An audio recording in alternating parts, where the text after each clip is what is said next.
Emmanuel Macron insulted all Africans in his remarks. This is how he sees Africa. In his eyes, we are not even human. Those words, spoken by the young leader of Burkina Faso, echoed like thunder across the continent. But no one could have imagined what would follow. For the first time in history, something extraordinary happened on African soil, an event so powerful it sent shockwaves through the entire global mining industry. On that same day, at the same hour, the untouchable CEOs of some of the world's largest mining corporations were arrested one by one, right there in Burkina Faso. They were dragged from their luxury hotel rooms, some still in pajamas, handcuffed, and taken away like criminals. The mastermind of this daring act? None other than Ibrahim Traoré, the fearless young president himself. For decades, these corporations had plundered African resources without consequence. They had grown used to impunity, believing no African leader would dare challenge them. But in a single moment, that illusion shattered. Before we dive deeper into this story, don't forget to like this video and subscribe to the channel for more powerful content like this. The operation began in silence. At dawn, while the city of Ouagadougou was just waking, special forces were already deployed in complete secrecy. At 7 luxury hotels across the capital, doors were forced open. Within minutes, some of the richest and most powerful men in the world were under arrest.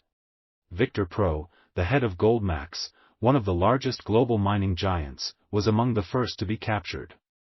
Shortly after, Jean-Claude Dubois, CEO of Canadian Western Gold, was taken. Then came Michael Thompson of Pacific Resources, an Australian conglomerate.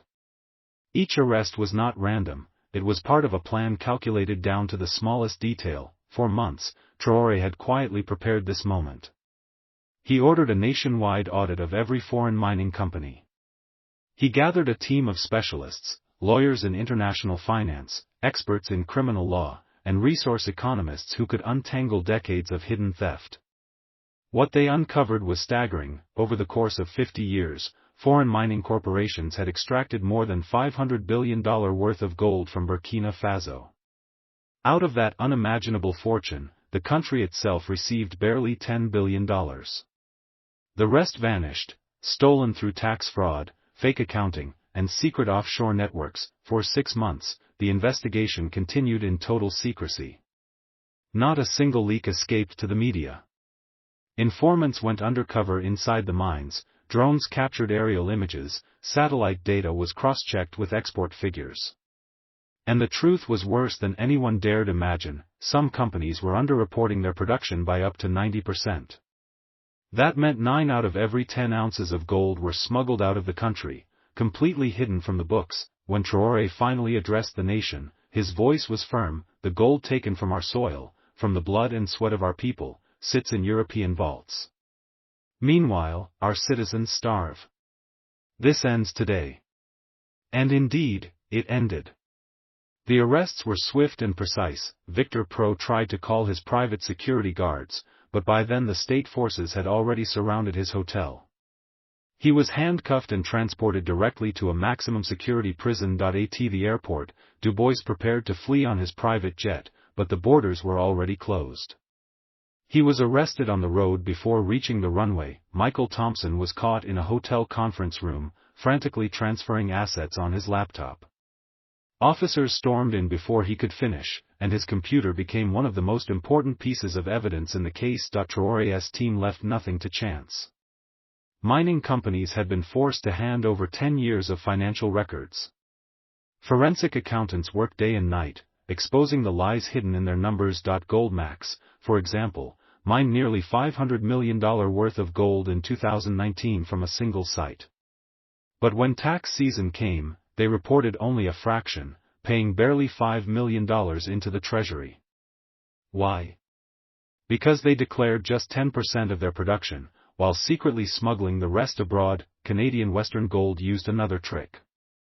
They created fake invoices, pretending to sell gold bars worth $60,000 for as little as $10,000, pocketing the difference in offshore accounts. Pacific Resources was even bolder. They manipulated payroll records, making it seem as if miners were paid 10 times more than they actually received. The inflated salaries were then used as tax deductions, turning lies into profit, but Traore was no fool. He personally reviewed the documents, highlighting, stamping, and archiving the evidence. Piece by piece, he built an ironclad case. The investigation also revealed that corruption reached deep into politics.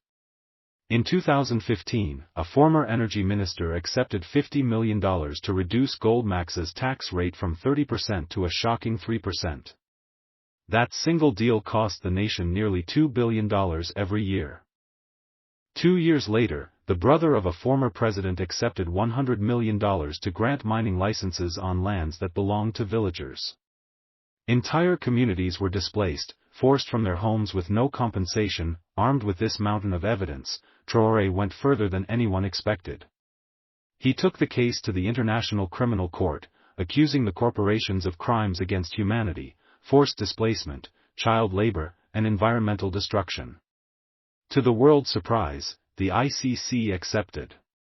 For the first time in history, mining executives would face justice on a global stage, and Traore didn't stop there. He froze all corporate bank accounts in Burkina Faso, seized foreign-owned assets, and declared that the nation's gold reserves, worth more than $100 billion, now belonged to the state. Foreign governments reacted with fury. Western leaders called him a dictator. Media outlets painted him as a threat. Emergency meetings were held in the European Union. The United States issued warnings. But Traore stood his ground. For 50 years, these companies ignored our laws, stole our wealth, and abused our people. Today they will face the consequences. We are not afraid. On the streets of Ouagadougou, it was a different scene altogether. Thousands of citizens gathered, waving flags, singing, and chanting, "Our gold belongs to us." For the first time in generations, the people felt united, farmers, teachers, workers, and elders standing together for dignity and justice, and this was only the beginning. The arrests had sent shockwaves around the world, but inside Burkina Faso, the operation was far from over. Traore's government immediately launched full control over the mining industry. Soldiers were deployed to every mine across the country. Helicopters hovered above remote areas while armored convoys secured gold extraction sites. For the first time, the nation's resources were under the protection of its own people. The government declared an emergency audit. Dozens of investigators swarmed into corporate headquarters, digging through thousands of files, contracts, and offshore banking records. Laptops were seized, phones were confiscated, and international lawyers were flown in to verify every detail. What they found was nothing short of criminal. In one case, a Canadian company had deliberately hidden nearly $3 billion worth of unreported gold in just 5 years. Another firm was caught disguising gold exports as stone samples to bypass customs checks. Shipments weighing tons were leaving the country under false labels, while the real profits vanished into secret Swiss accounts. The revelations shocked even the investigators themselves. For decades, ordinary Burkinabe citizens had lived in poverty, struggling with food shortages, unemployment, and crumbling infrastructure. And yet, beneath their very feet, the ground was rich with gold. The injustice was no longer just a suspicion, it was now proven, documented, undeniable. As the arrests continued, panic spread among foreign executives still in the country. Some tried to escape by crossing borders into Ghana, Togo, or Ivory Coast, but the security forces had already sealed every route. Borders were closed, airports were locked down, and highways were under military control. Those who attempted to flee were captured within hours. Meanwhile, in the capital, people gathered in massive crowds outside the presidential palace, demanding justice. They carried banners that read, "Our resources for our people," and "No more theft."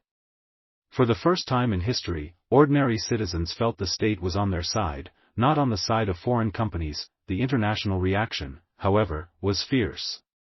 Western media outlets portrayed Traore as a reckless dictator who had endangered foreign investment. Financial markets trembled. Stock prices of major mining corporations collapsed overnight, wiping billions from shareholders' wealth.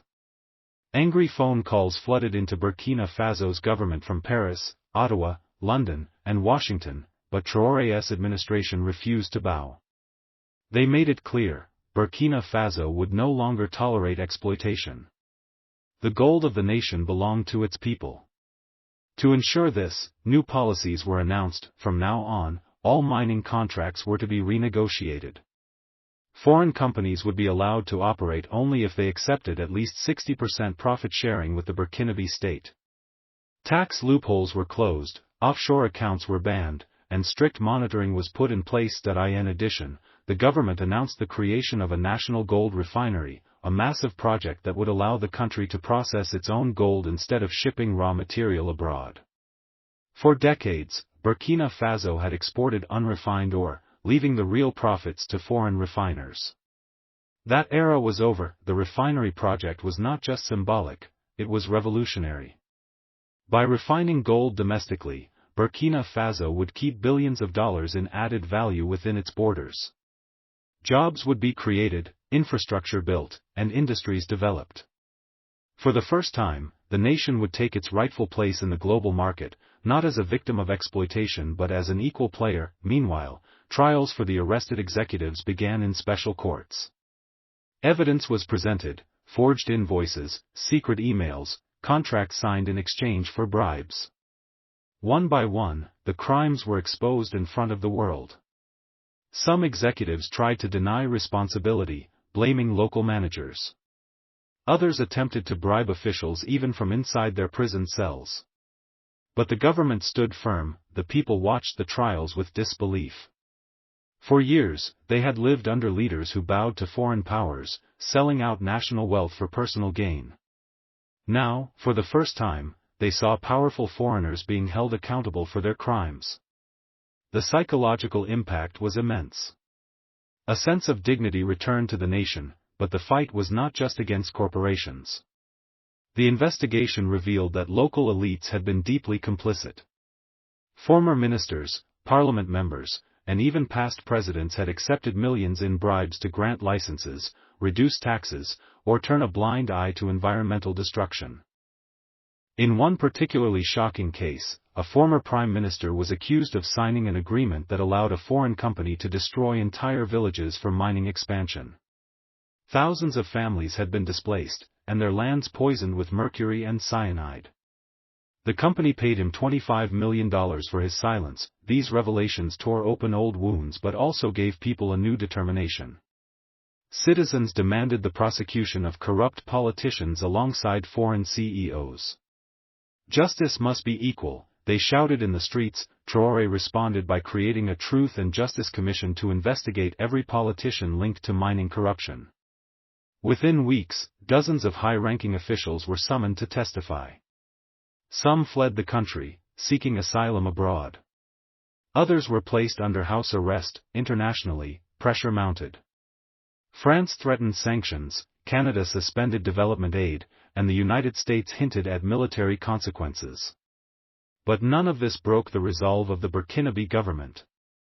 Instead, they turned to new partners, Russia, China, and neighboring African countries, who expressed support and offered investment in exchange for fair deals. The shift marked a turning point in geopolitics. For decades, Africa had been trapped in the grip of Western corporations and governments. Now, one small nation had challenged the system, showing that sovereignty was possible. Inside Burkina Faso, hope spread like wildfire. For the first time, villagers living near mines received compensation. Schools and hospitals were promised funds from the new gold revenues. Farmers were assured that their lands would no longer be stolen. Workers were guaranteed fair wages, but the struggle was far from over. Multinational corporations were not going to surrender easily. Lobbyists poured money into international courts, hoping to overturn Traoré's actions. Secret campaigns were launched to destabilize the country, spread propaganda, and even fund opposition groups. Still, the people remained vigilant. They knew the road ahead would be long and difficult. Yet something fundamental had changed. They were no longer powerless. They had seen that justice was possible, that dignity was within reach, and that their future was in their own hands. And so, the revolution in Burkina Faso moved forward, step by step, against all odds. As the trials and investigations continued, Burkina Faso entered a new chapter of resistance. The streets were alive with both celebration and tension. Ordinary citizens felt empowered, but at the same time, enemies of the new system were becoming more desperate. International corporations, realizing they were losing control, began to organize a counteroffensive.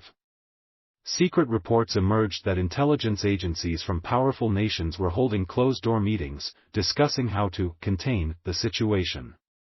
For them, Burkina Faso's example was dangerous. It was inspiring other African nations to rise up. Indeed, the ripple effect had already begun.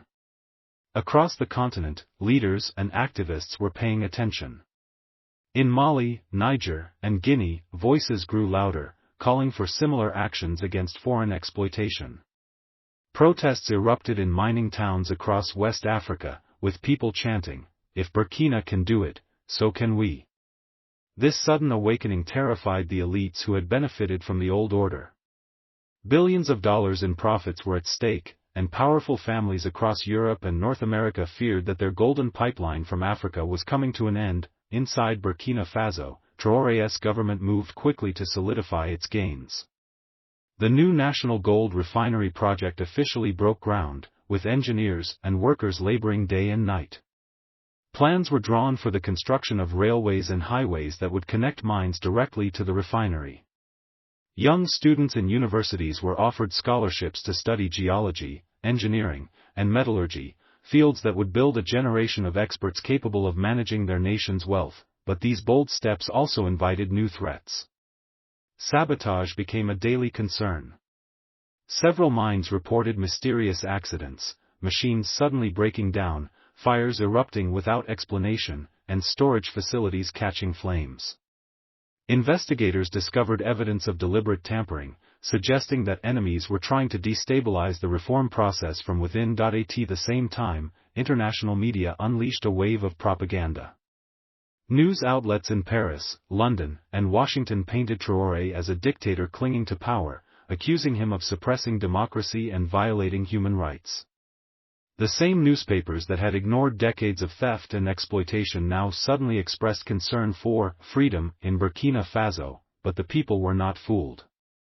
They had lived through decades of lies, and now they understood that much of the so-called concern was nothing but an excuse to restore foreign control. Citizens filled the streets, chanting slogans of unity and independence. They carried posters of Traoré, declaring him a hero of sovereignty. The government also sought new alliances to withstand external pressure. Agreements were signed with Russia for military cooperation, with China for infrastructure development, and with neighboring African countries for trade partnerships. Slowly, a new network of support began to take shape, one that did not depend on the West. Still, the battle was far from easy. Foreign investors filed lawsuits in international courts, demanding billions in compensation for lost profits. Some countries threatened to seize Burkina Faso's overseas assets. Others cut off aid, hoping to starve the government into submission, yet the nation refused to bow. Instead of begging for aid, the government encouraged local industries to grow. Farmers were given subsidies, small businesses were supported, and young entrepreneurs were empowered to innovate. For the first time, a sense of self-reliance began to spread through society. Meanwhile, the trials of corrupt politicians continued. Each day, shocking new details emerged: secret accounts in offshore tax havens, villas purchased in Europe with stolen money, and lavish lifestyles funded by bribes. The public watched closely, ensuring no one escaped accountability. The most powerful message was clear: in the new Burkina Faso, no one was above the law, but as the reforms deepened, so did the resistance. Intelligence reports warned of possible assassination plots against Traoré. Enemies both foreign and domestic understood that his survival meant the survival of a revolution that could change the entire continent. Security around him tightened, but the threats grew larger. Despite this, Traoré remained calm and resolute. In his speeches, he continued to speak directly to the people, reminding them that the struggle was not about him but about their collective future. He urged citizens to remain united, to guard against division, and to never again allow outsiders to steal their dignity. The revolution also had a cultural impact. Artists, musicians, and writers began to produce works celebrating the new spirit of independence. Songs were written about the bravery of the people, murals appeared on city walls depicting the struggle against exploitation, and schools included lessons on sovereignty in their curricula.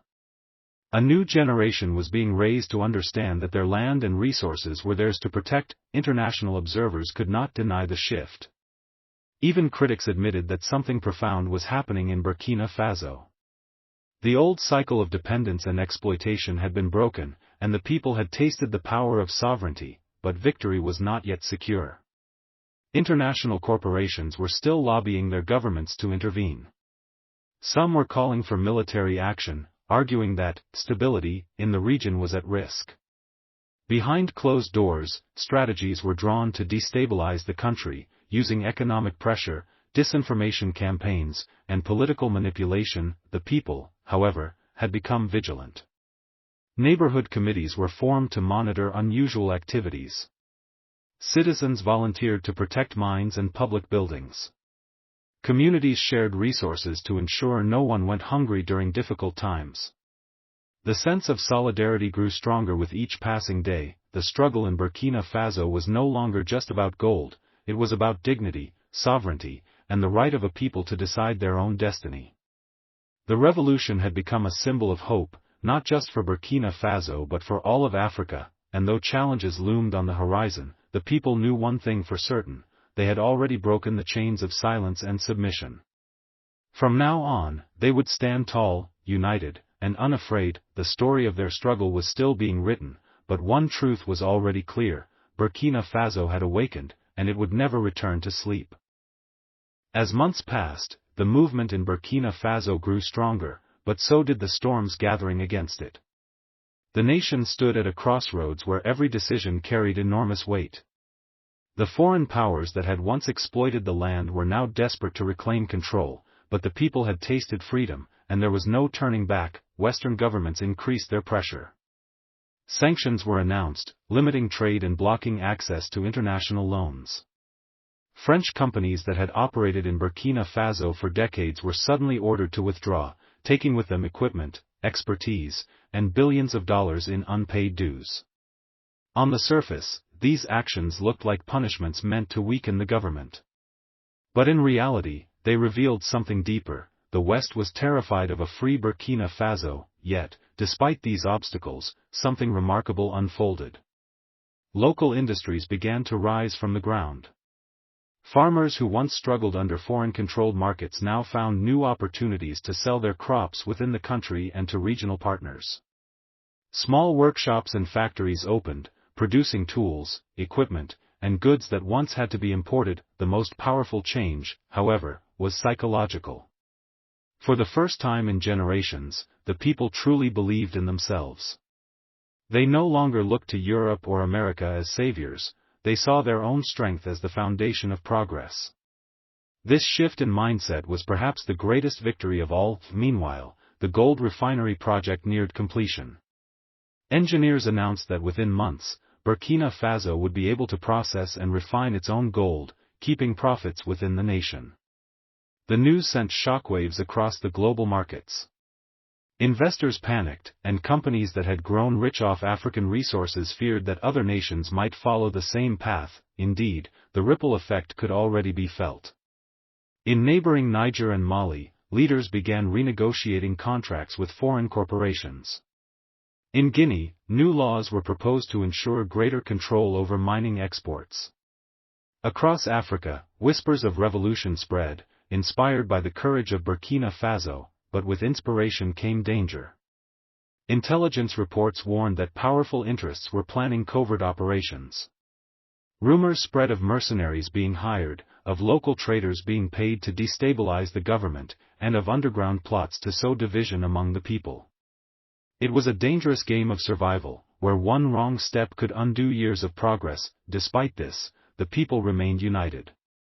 Street committees continued their work, protecting neighborhoods and reporting suspicious activities. Farmers donated food to miners, workers volunteered extra hours at construction sites, and teachers introduced lessons about sovereignty, dignity, and African unity in classrooms. A cultural revolution was unfolding alongside the political and economic one. Traore himself became more than just a leader, he became a symbol of resistance. His calm yet fearless demeanor inspired confidence in the people. He often reminded them that the revolution was not about him as an individual but about the collective will of the people. His speeches echoed with the message that freedom, once claimed, must be defended at all costs, but the battle was not limited to Burkina Faso. Around the world, activists and thinkers began speaking about the country as a model of defiance. African students in Europe and America carried posters of Burkina Faso's struggle during demonstrations, calling for the end of neocolonial exploitation. Intellectuals debated whether this small nation had ignited a new wave of Pan-Africanism that could change the future of the continent. In the global mining industry, boardrooms were filled with anxiety. Executives who once treated Africa as an endless source of wealth now faced an uncertain future. Some pushed for military intervention, while others urged negotiations. But one reality was undeniable: the age of silent exploitation was over. Inside Burkina Faso, the people understood the dangers they still faced. Food shortages, economic sabotage, and constant propaganda campaigns tested their patience. But they had learned something powerful: resilience. Instead of surrendering, they adapted, supported one another, and kept moving forward. As the refinery's opening day approached, anticipation grew across the country. It was more than a building of steel and machinery, it was a monument to their struggle, a declaration that their wealth would no longer be shipped away without benefit to the people. The entire nation waited for the moment the first gold bar stamped with Burkina Faso would emerge from its furnaces. That day would not only mark the birth of a new economy but also the rebirth of dignity. The people knew that their fight was far from over. Enemies were still circling, ready to strike, but they also knew something far greater: they had already broken the chains of dependence. And once a people discover their strength, no force in the world can take it away. The story of Burkina Faso is not just about one country, one leader, or one resource. It is about the awakening of a continent. It is about a people who chose courage over fear, dignity over submission, and sovereignty over exploitation. And as this chapter of their journey continues, one message must echo beyond Africa, across oceans and borders: the time of silent suffering is over. The world must now listen to the voice of a people rising. This is not the end of the story. It is only the beginning. If you believe in their struggle, if you want to see more stories of courage and resistance, then make sure to subscribe so you never miss the next chapter of this journey.